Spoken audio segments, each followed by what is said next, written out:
বিসমিল্লাহির রহমানির রহিম। সহকারী মৌলভী নিয়োগ প্রস্তুতি স্পেশাল 2000 প্রশ্নের ব্যাখ্যা। আজকে আমাদের প্রথম পর্ব। এই পর্বে আমরা 1 থেকে 50 নম্বর পর্যন্ত প্রশ্ন আলোচনা করব। এই 2000 প্রশ্ন পড়লে আপনার এর বাইরে আর কোনো কিছু পড়তে হবে না।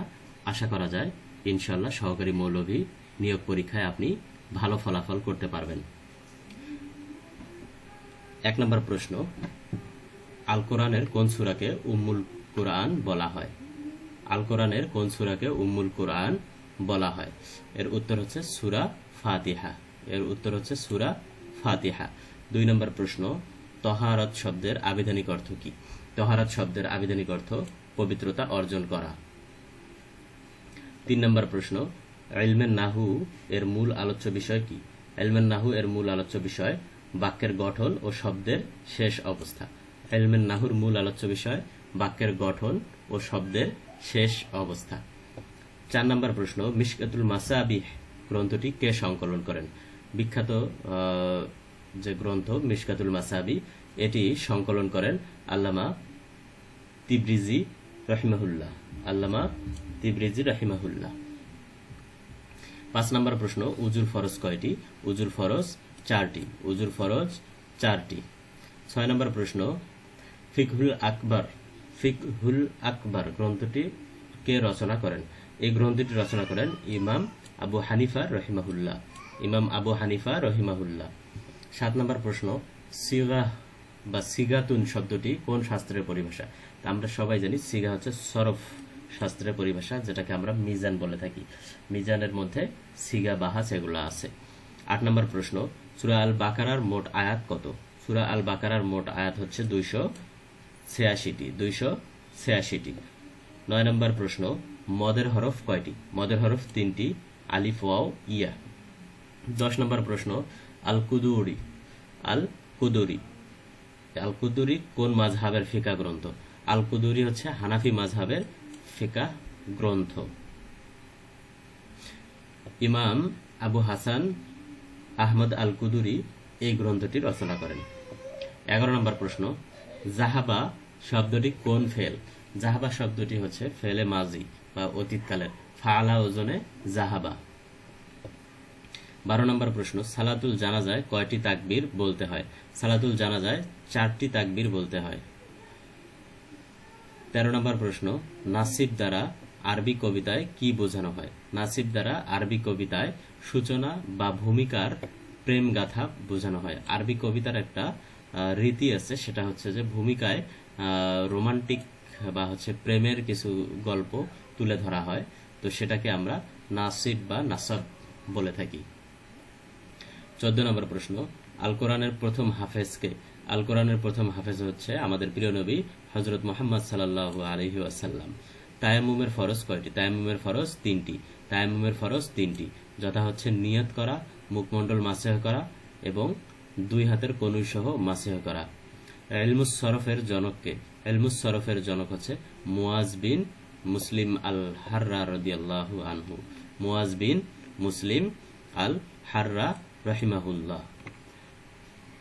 হাদিসে কুদসি কাকে বলে? হাদিসে কুদসি বলা হয় যে মহান আল্লাহ রাব্বুল আলামিনের কথাগুলোকে আমরা হাদিসে কুদসি বলে থাকি। তাহলে এখানে অপশনে কি হবে? যার শব্দ রাসূল সাল্লাল্লাহু আলাইহি সাল্লামের, কিন্তু ভাব আল্লাহর। খ নম্বর অপশন। 18 নম্বর প্রশ্ন আমরা দেখি, মুআল্লাকা শব্দের অর্থ কি? মুআল্লাকা শব্দের অর্থ হচ্ছে ঝোলানো বা লটকানো। ইসলাম পূর্ব যুগে মক্কার দেয়ালে বিখ্যাত কবিতাগুলোকে ঝুলিয়ে রাখা হতো এবং এই কবিতাগুলোকে মুআল্লাকা বলা হয়। 19 নম্বর প্রশ্ন, ইবারত মূলত কোন জিনিসের উপর ভিত্তি করে পরিবর্তন হয়? ইবারত আমরা আমেলের উপর ভিত্তি করে পরিবর্তন হয়। ইবারত কার উপর ভিত্তি করে? আমেলের উপর ভিত্তি করে পরিবর্তন হয়। 20 নম্বর প্রশ্ন, কোরবানির পশুর বয়স উটের ক্ষেত্রে কত বছর হওয়া আবশ্যক? উটের ক্ষেত্রে 5 বছর হওয়া আবশ্যক। 21 নম্বর প্রশ্ন, সালাতের রুকু থেকে উঠে স্থির হয়ে দাঁড়িয়ে থাকাকে কি বলা হয়? স্থির হয়ে দাঁড়িয়ে থাকাকে কওম বলা হয়। কি বলা হয়? কওম। এরপর আমরা দেখব 22 নম্বর প্রশ্ন, মুআল্লাকার কবিদের মধ্যে শ্রেষ্ঠ কবি কাকে ধরা হয়? শ্রেষ্ঠ কবি ধরা হয় ইমরুল কায়েসকে। কাকে ধরা হয়? ইমরুল কায়েস, গ নাম্বার অপশন। 23 নম্বর প্রশ্ন, মুতাসাবিহাত আয়াত দ্বারা কি বোঝানো হয়েছে? মুতাসাবিহাত আয়াত দ্বারা বোঝানো হয়েছে যার অর্থ স্পষ্ট, যার অর্থ অস্পষ্ট এবং রূপক। যার অর্থ অস্পষ্ট বা রূপক। আমরা জানি কোরআনের আয়াতগুলো দুই ধরনের, তার মধ্যে একটি হচ্ছে মুতাসাবিহাত। 24 নম্বর প্রশ্ন, তানবিন কাকে বলে? সবাই জানি দুই জবর দুই জের দুই পেশকে তানবিন বলা হয়। 25 নম্বর, জাকাত ফরজ হওয়ার নিসাব রূপার ক্ষেত্রে কত? জাকাত ফরজ হওয়ার নিসাব রূপার ক্ষেত্রে 52.5 তোলা, 52.5 তোলা বা 52.5 তোলা। কারো কাছে যদি 52.5 তোলা রূপা বা সমমূল্যের নগদ অর্থ 1 বছর থাকে তাহলে তার উপর জাকাত ফরজ হয়ে যায়। 26 নম্বর প্রশ্ন, কোন সাহাবীকে তরজুমানুল কোরআন উপাধি দেয়া হয়েছিল? তরজুমানুল কোরআন উপাধি দেয়া হয়েছিল হযরত আব্দুল্লাহ ইবনে আব্বাস রাদিয়াল্লাহু আনহুকে। আব্দুল্লাহ ইবনে আব্বাস রাদিয়াল্লাহু আনহুকে। নাহনু নাসরনা, এখানে জমির কোনটি? নাহনু নাসরনা, এখানে জমির হচ্ছে আমাদের নাহনু, এটা হচ্ছে একটা জমির, এবং এই নাসরনার মধ্যে না, এটা একটা জমির। তাহলে এখানে দুইটা জমির আছে, তাহলে আমাদের উত্তর হবে ঘ, ক এবং গ উভয়ই। নাহনু এখানে হচ্ছে স্পষ্ট জমি যেটা দেখা যাচ্ছে, আর নুন জবর না এইটা হচ্ছে আমাদের জমামতাকাল্লিমের জমির। ঠিক আছে। ফারায়েজ শাস্ত্রে মৃত ব্যক্তির সম্পত্তিতে কন্যার অংশ কত? যদি সে একা হয় তাহলে 1/2 বা হচ্ছে হাফ অংশ, 1/2 অথবা অর্ধেক অংশ। রাসূল সাল্লাল্লাহু আলাইহি সাল্লামের পবিত্র হাদিস সমূহ কখন থেকে লিপিবদ্ধ হওয়া শুরু হয়? রাসূল সাল্লাল্লাহু আলাইহি সাল্লামের পবিত্র হাদিস সমূহ সাহাবীদের যুগ থেকে লিপিবদ্ধ হওয়া শুরু হয়। 30 নম্বর প্রশ্ন আমরা দেখি, সাতুল আরব, সাতুল আরব কোন কবিকে বলা হয়? সাতুল আরব বলা হয় আল মুতানাব্বি, আল মুতানাব্বি কবিকে, উনি একজন বিখ্যাত কবি।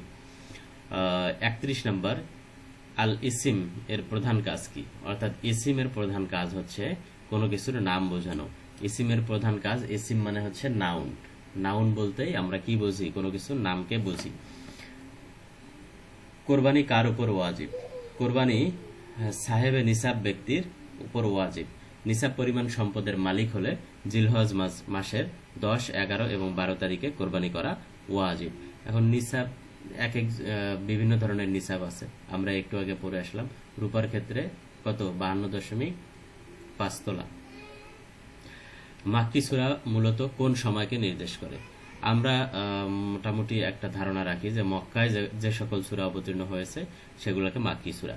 মূলত এখানে এক্সাক্ট বিষয়টা হচ্ছে হিজরতের আগে নাজিল হওয়া সূরা সমূহকে মাক্কি সূরা বলা হয়। হিজরতের আগে যে সকল সূরা নাজিল হয়েছে সেগুলোকে মাক্কি সূরা বলা হয়। 34 নম্বর প্রশ্ন, সহিহ বুখারীতে মোট কতটি হাদিস রয়েছে? সহিহ বুখারীতে 2602টি হাদিস রয়েছে। কতটি? 2602টি। জুমার নামাজের খুতবা শোনা ওয়াজিব। জুমার নামাজের খুতবা শোনা কি? ওয়াজিব। 36 নম্বর প্রশ্ন, হরফে জার কতটি? হরফে জার 17টি। হরফে জার 17টি। আমরা জানি বাওয়া কাফলাম ওয়া মুনজু মুসখলা রুবা শামিন আদা ফি আনা আলা হাত্তা ইলা, এই 17টি হচ্ছে হরফে জার। 37 নম্বর প্রশ্ন, আধুনিক আরবি সাহিত্যের জনক বলা হয় কাকে? আধুনিক আরবি সাহিত্যের জনক বলা হয় মাহমুদ সামি আল বারুদি। মাহমুদ সামি আল বারুদিকে। সাওম বা রোজা পালনের প্রধান উদ্দেশ্য কি? তাকওয়া অর্জন করা, তাকওয়া বা আল্লাহর ভীতি অর্জন করা। মুনসারিফ শব্দে কয়টি হরকত আসতে পারে? মুনসারিফ শব্দে 3টি হরকত আসতে পারে। এই 3টি কি কি? যেমন হচ্ছে দম্মা, ফাতাহ এবং কাসরা। দম্মা, ফাতাহ এবং কাসরা, এই 3টি আসতে পারে।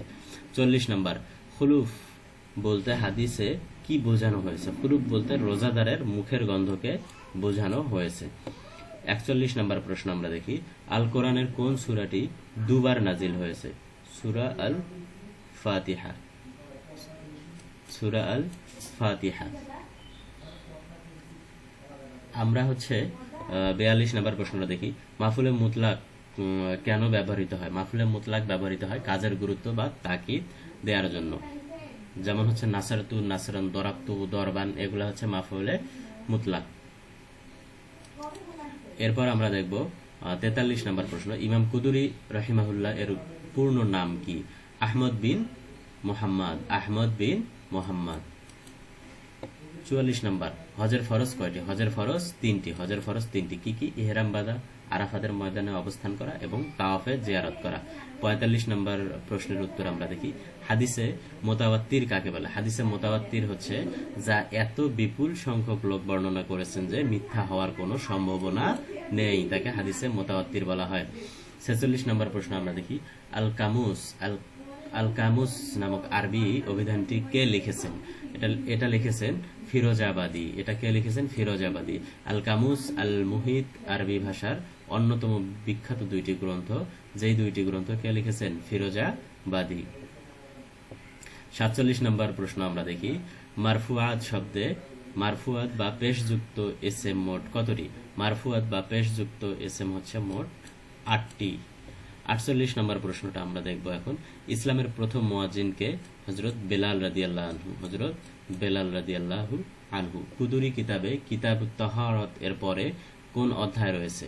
কিতাবুত তাহারাতের পরে রয়েছে কিতাবুস সালাত। কিতাবুস সালাত, কারণ পবিত্রতা অর্জন করার পরই ইসলামের প্রথম স্তম্ভ সালাত আদায় করতে হয়, এজন্য কিতাবুত তাহারাত প্রথমে এবং তারপরে কিতাবুস সালাতে আছে।